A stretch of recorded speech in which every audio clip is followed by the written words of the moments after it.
all of my instructors at West Point were Vietnam veterans. Um, the so this was fresh in everybody's mind, and of course the My Lai massacre was also fresh in everybody's mind, and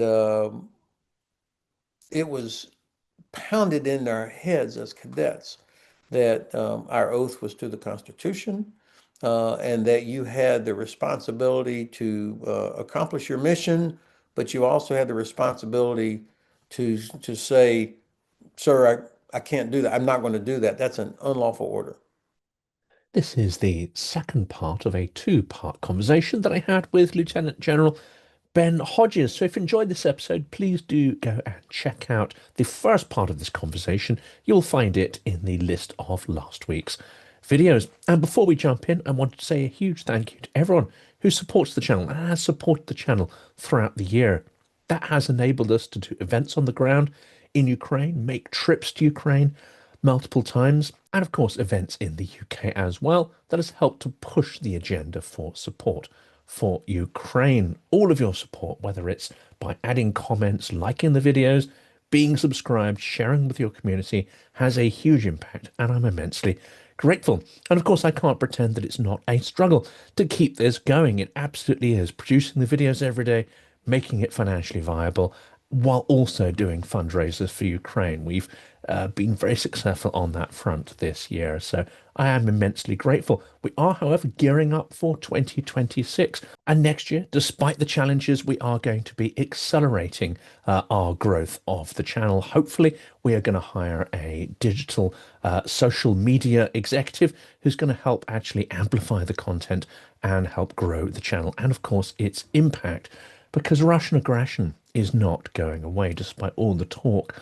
around peace and negotiations, etc. Those of you who have been following this channel will know that this is a piece of political theatre, and even if a temporary peace is hammered out, it is only temporary. It is only a breathing space to allow Russia, to allow Vladimir Putin to rearm and come back for more territory in Ukraine, and possibly territory and control in Europe as well. So please do check out the links in the video. We have three different ways there. There's Patreon, Buy Me a Coffee, and a GoFundMe page. Plus, you can do all the usual stuff via YouTube as well, memberships and so on. And once again, I hope you all have a peaceful holiday coming up at Christmas. I know many Ukrainians will not.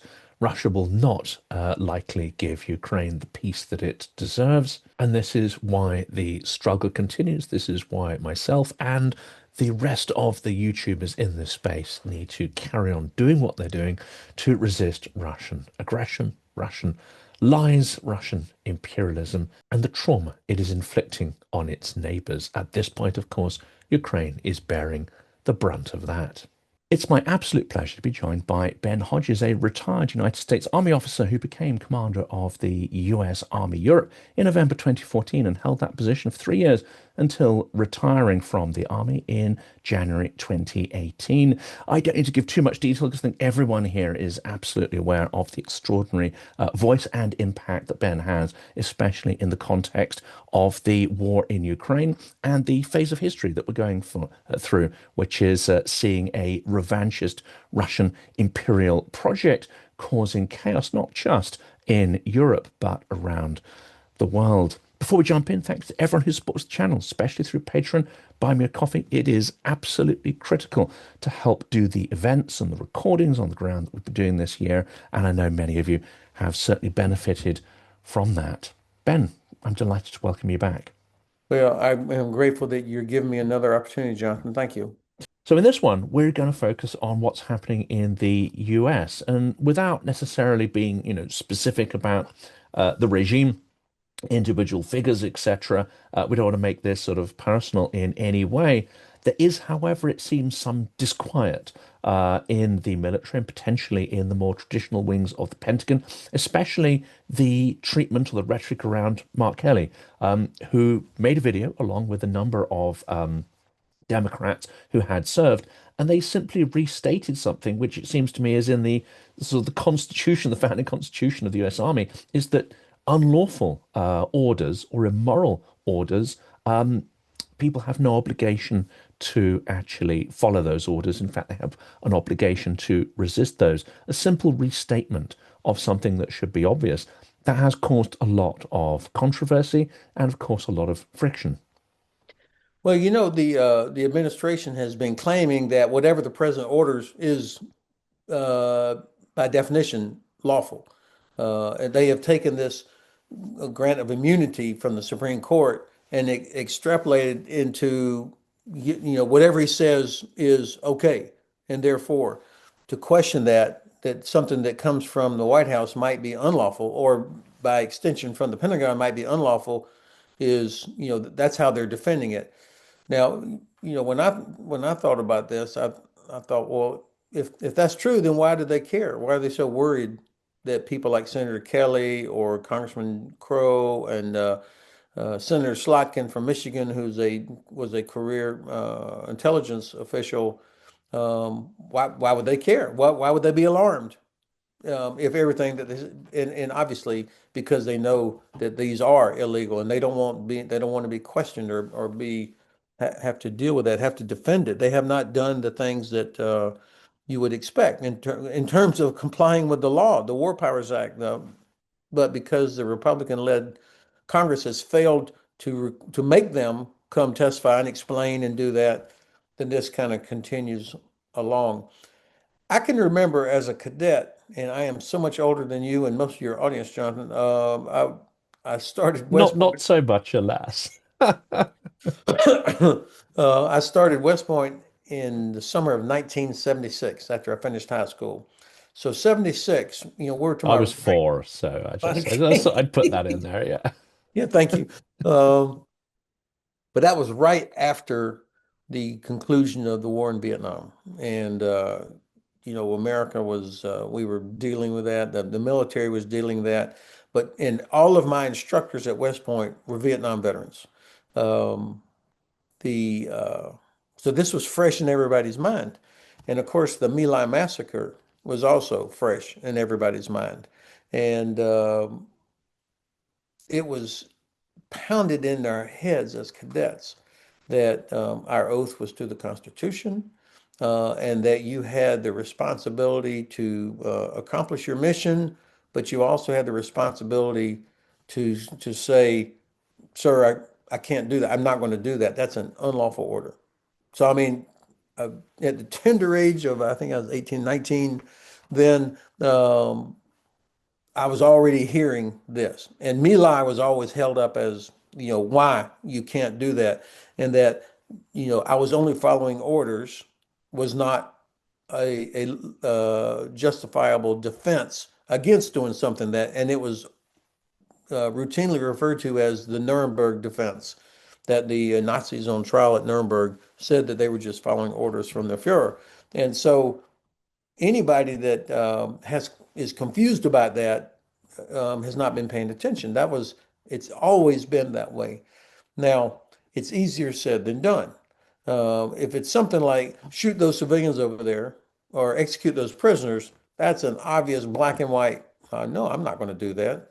But the system, and I think this is probably true in most militaries, but I can't speak for the British Army, for example, but the system is based on the premise that orders are lawful and you have to make the judgment if that's not lawful from wherever the order originated. And of course, you better be right if you're pushing back on it. And this is why trust is such an important part of all of this. Having legal advisors, not like your lawyer going through a divorce case, but having legal professionals that are officers that are part of targeting cells, that are part of planning cells, that are part of all that we do, who are looking for compliance with whatever the rules of engagement. This so trust is part of this. Um, but I thought it was so important for Senator Kelly and the other 5 members of Congress to do that, to remind people, you took an oath to the Constitution, support and defend the Constitution of the United States. Um, and you do have the responsibility to refuse an unlawful order. Many of you generously contributed to buying a truck, a 4x4 vehicle for the armed forces of Ukraine in our recent marathon fundraiser for Car for Ukraine. That vehicle was delivered thanks to your generosity and refitted in Lviv with life-saving reinforcements, the doors, windows, and the engine area. That vehicle was destroyed a few weeks after it was delivered at the front in a drone attack. All three servicemen survived with only minor scratches and concussion. Your generosity in funding the vehicle was instrumental in saving the lives of all three Ukrainian soldiers. Now we are launching our Christmas Tree Trucks 2025 campaign. The goal is to raise €11,000. So please help us buy another vehicle for one of the most effective Ukrainian brigades on the fourth Christmas of Ukraine's epic fight for survival against an imperialistic and genocidal neighbouring state. Help us celebrate the heroism of the soldiers who have held the line against all the odds, who fight for their freedom and pay a terrible price, while also, incidentally, protecting the freedoms of Europe. I think this is very important in the separation of powers as well, isn't it? Because we especially got reminded of that around the sort of period of Brexit afterwards, when the government was trying to push through all sorts of things, and it regularly lost court cases. The government lost court cases, and its actions and its policies were declared illegal and had to be reversed. So that idea that there is a check on power, and there is the ability within the system to hold the executive to account. That's certainly a key part of the US Constitution, which perhaps doesn't get as much attention these days as it ought. Right. Well, and I would say it's also very unlikely that the Secretary of Defense, who fancies himself as a Secretary of War, but that's not a legal designation, that the Congress would have to change the law through the annual National Defense Authorization Act to call it the War Department. They're not going to do that because this is ridiculous. But anyway, the chance that Secretary of Defense is going to do something to try and get Senator Kelly back on active duty and then court-martial him is zero.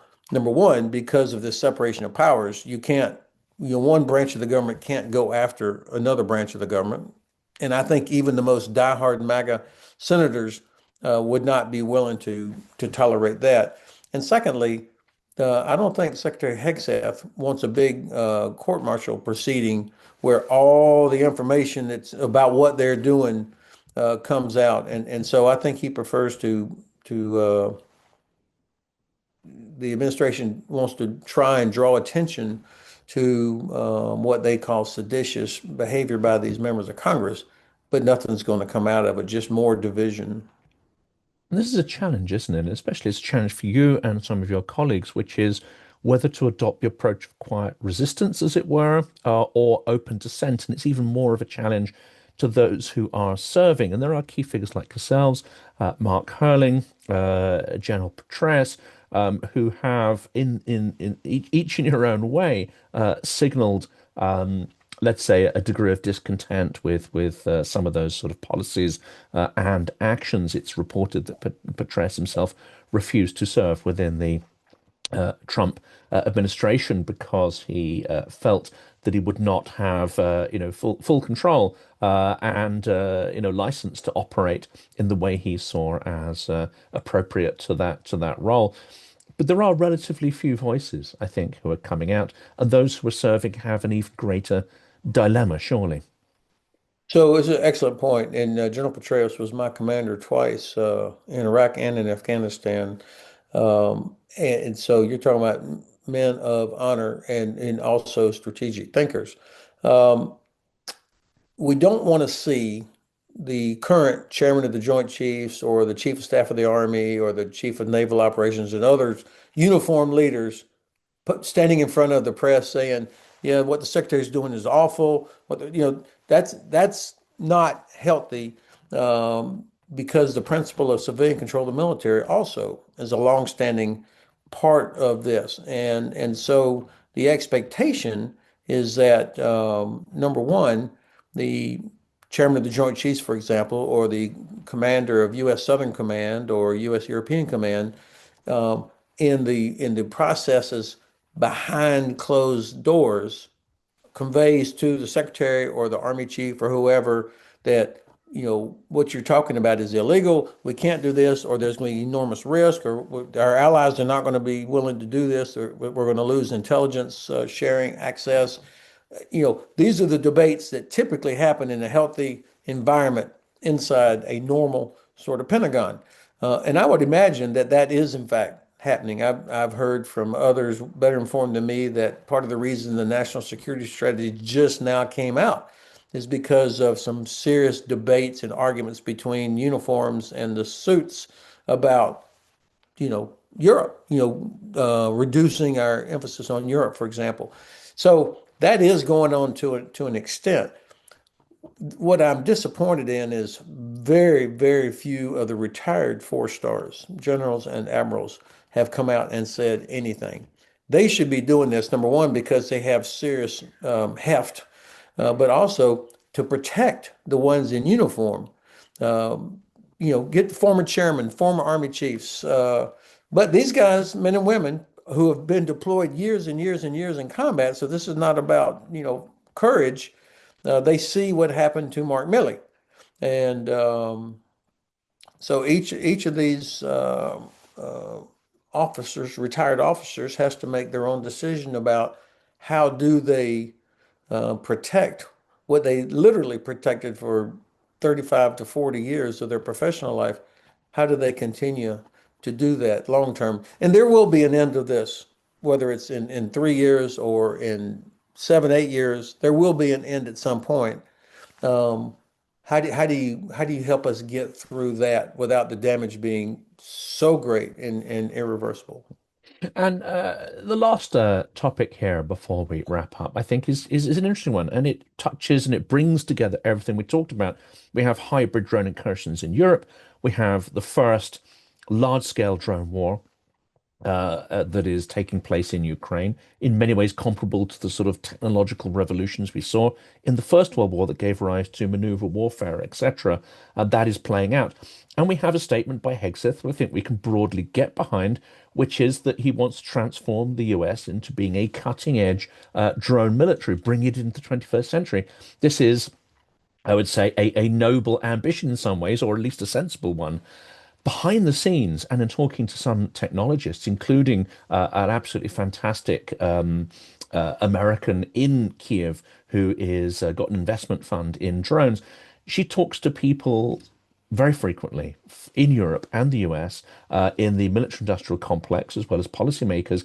And there's a rather disquieting line that is doing the rounds at the moment, which is that, do you know what? Of course, Ukraine's very good at drones, but when this war is done, that's not going to be so relevant. This is a very specific technology to a very specific operation.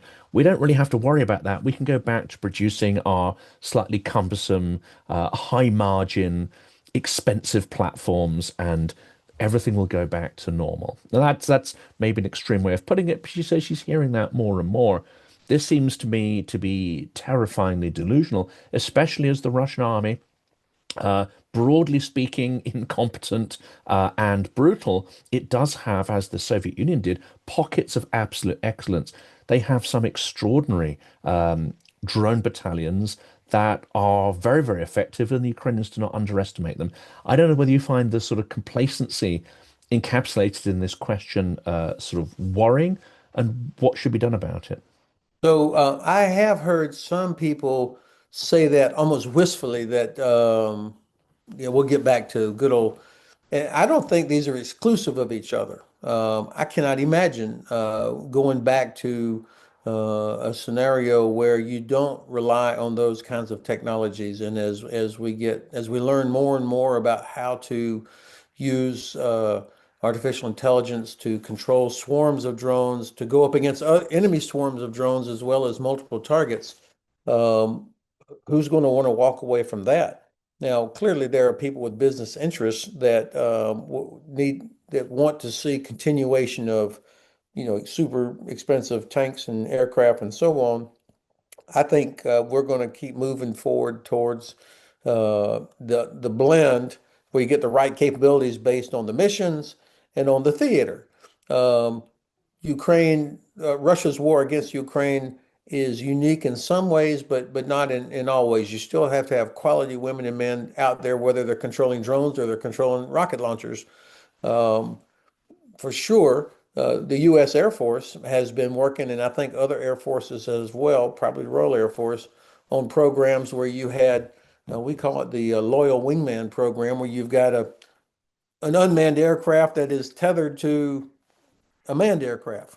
And the Navy will be doing the same kinds of things. And you'll see tanks that have tethered robotics that extend the capabilities, the effects of these platforms will reduce the risk. So, I mean, I cannot think of a single environment where we could end up fighting where I would not want to have the capabilities that we're seeing on display in Ukraine, whether it's in the Pacific where you've got different distances, but nonetheless, where the fighting's going to happen.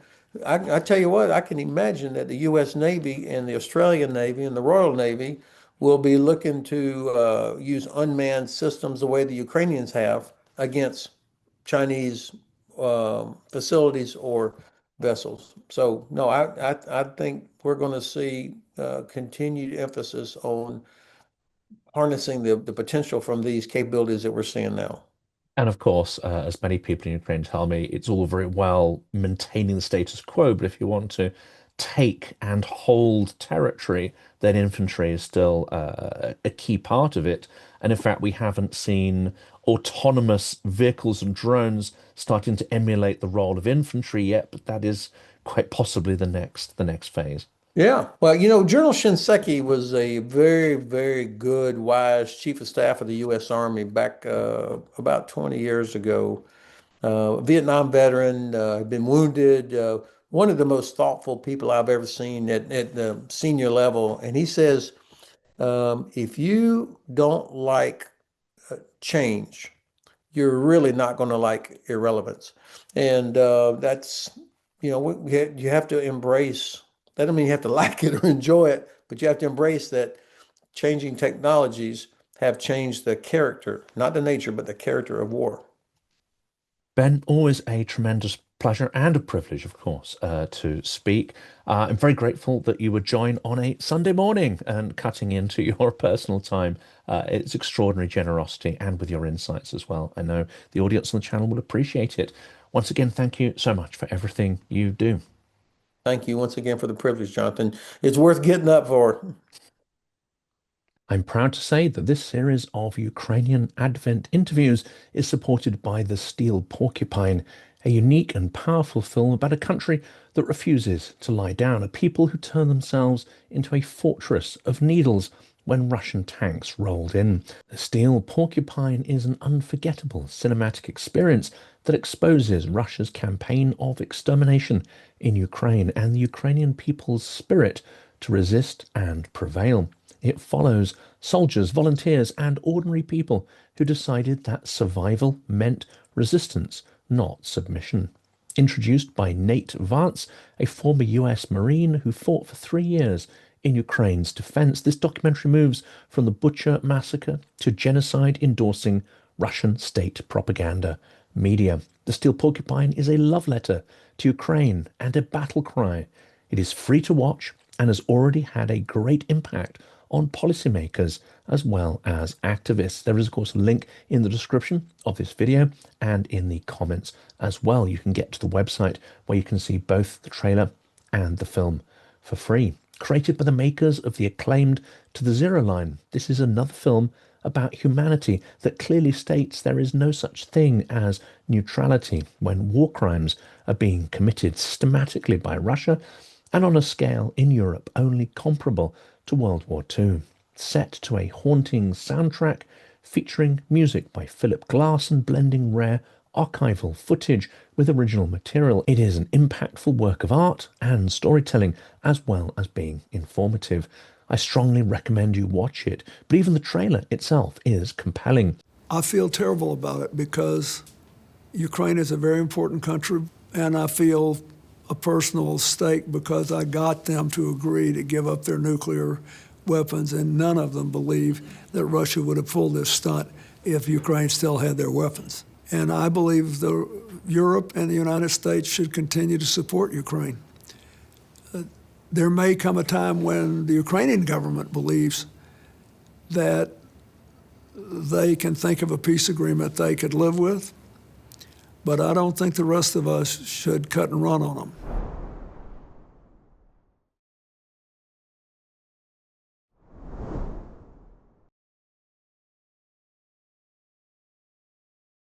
Ukrainian people and the Ukrainian military have been underestimated for a period of several years now. And ultimately, I'm convinced from my reflections in observing from an intelligence standpoint that they will fight with their bare hands if they have to, if they don't have terms that are acceptable to an enduring peace. So this is a design for a 3D printed drone frame. The engines are mounted here. The drone motors are mounted here and here and here. What I can do is export these shapes into the slicer.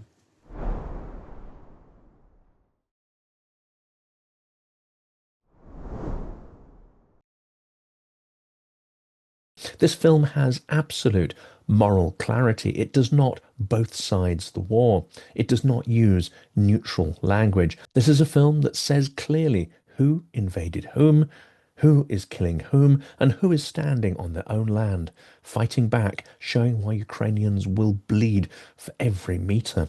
This film is not meant to comfort you. It's meant to arm you with clarity, with solidarity, and with the stubborn, spiky hope that democracies can still fight back and win. Children are not stupid. They're just small, right? They're just small versions of us. They know exactly who the threat is. There's almost no families within Ukraine who have not lost a family member or have had a family member maimed by Putin and his army. The Ukrainian people are very resourceful and they're very determined, and they've got a very good reason to be determined. Russia wants to exterminate the Ukrainian nation and just enslave it and absorb it. So they've got every reason to do everything necessary to win this war. Putin was super clear when he started this war that the existence of Ukraine as a sovereign and free country was an unacceptable affront to Russian security. He will not stop until Ukraine isn't a country anymore. We have to put Ukraine in a position of strength, that it has the means to fortify and protect itself from the economic survival to the military resilience. It's basically turning Ukraine into a steel porcupine that is indigestible for potential invaders. Poets have spent their entire lives trying to explain the horrors of war. I am no poet. Anyone who has seen what I have seen would probably think differently about the situation in Ukraine and what the Russians are doing.